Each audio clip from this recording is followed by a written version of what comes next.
ఎవర్రా మీరంతా అన్నట్టుంది ఒకరి శారద. అందరికీ నమస్కారం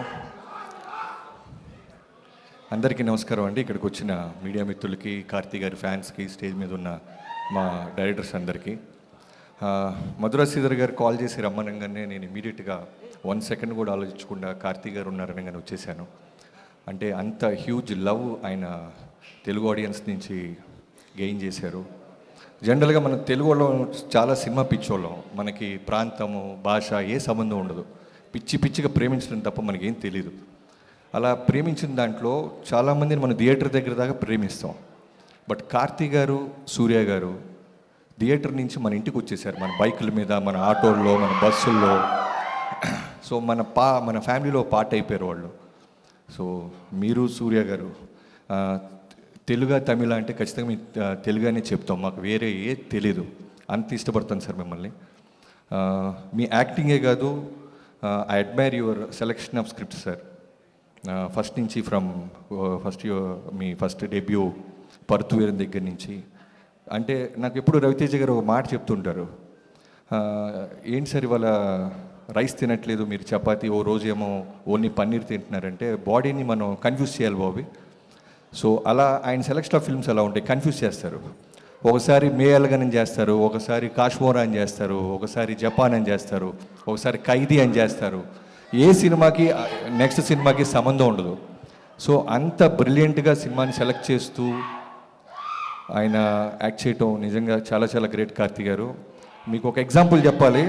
బీయింగ్ ఏ డైరెక్టర్, నేను డాకు అప్పుడు మే ఎలగన్ చూశాను, సత్యం సుందరం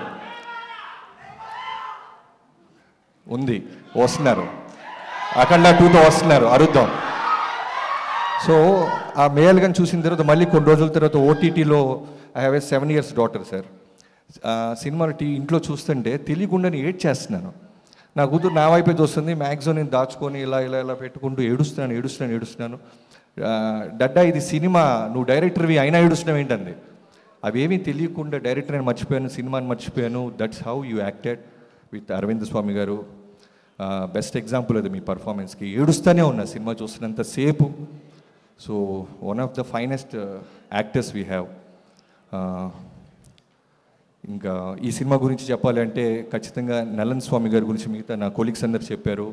సూదుకోవం లాంటి గొప్ప ఫిల్మ్ తీసిన కల్ట్ డైరెక్టర్ అయినా ఖచ్చితంగా ఈ సినిమా దానికంటే మంచి పేరు తెచ్చుకుంటుందని నమ్ముతున్నాను. అండ్ కృతి శెట్టి గురించి చెప్పాలి. మాకు ఆల్మోస్ట్ ఫ్యామిలీ లాగా, మా నైబర్, ఒకే చోట ఉండేవాళ్ళం మేము. వాళ్ళ పేరెంట్స్ ఎప్పుడు రెగ్యులర్ కలుస్తూ ఉంటారు. సో చాలా మంచి అమ్మాయి, అంటే మన తెలుగు అమ్మాయి. ఉప్పిన తర్వాత చాలా చూజీగా, జాగ్రత్తగా చేసుకుంటూ వెళ్తుంది. కార్తీ గారితో మేనిఫెస్ట్ చేసింది, నేచర్ వినింది. అలాంటి కార్తీ గారితో ఇలాంటి సినిమా రావటం I'm so happy Kriti. I wish you all the best. And Gnanavel Raju గారి గురించి చెప్పాలి. మనం పరుత్వీర్ అని మాట్లాడుతున్నాం కదా, ఆ సినిమా కార్తీ గారిని లాంచ్ చేసి డెబ్యూ చేసిన జ్ఞానవేల్ రాజా గారికి I wish you all the best sir. మిగతా టీం అందరికీ I wish you all the success. See you in theatres. Thanks a lot. And Sasi గారి గురించి చెప్పాలి. ఈ సినిమా బ్లాక్ బస్టర్ అవుద్ది అనడానికి నాకు స్ట్రాంగ్, ఇందాక ఆయన మైక్ పెట్టుకోగానే నాకు వాల్తేరు వేరే డేస్ గుర్తొచ్చినాయి. ఎడిట్లో చాలా, అంటే ఒక సినిమా రిలీజ్ అవుతున్నప్పుడు చాలా టెన్షన్ ఉంటుంది, నర్వస్గా ఉంటుంది. ఏ డైరెక్టర్కైనా మనం ఎంత బాగా పనిచేసినా. ఫస్ట్ ఆడియన్గా నైజాం తీసుకున్నారు డిస్ట్రిబ్యూషన్. శశి గారు మా సినిమాతోనే స్టార్ట్ చేశారు. చూసి ఒక అరగంట సినిమా ఆయన వెనక నుంచి చూస్తున్నారు యావిడ్లో. చూసేసి బయటికి కన్నీళ్లతో వెళ్ళిపోయారు. రవితేజ గారు డెత్ సీన్ తర్వాత బయటకు ఒకటే మాట అన్నారు, సార్ మేము ఎంత పెట్టి కొన్నామో సెకండ్ డే, థర్డ్ డే రాకపోతే నేను డిస్ట్రిబ్యూషన్ మానేస్తానని. అలానే వాల్తేరు వేరికి ఆయన థర్డ్ డేనే ఆయన కొన్న డిస్ట్రిబ్యూషన్ డబ్బులు వచ్చేసినాయి. నైజాంకి అంత బాగా ఉంటుంది ఆయన conviction, confidence, selection of films. I wish you all the best Sashi గారు. Thanks a lot. Super Varun గారు, థ్యాంక్ యూ సో మచ్.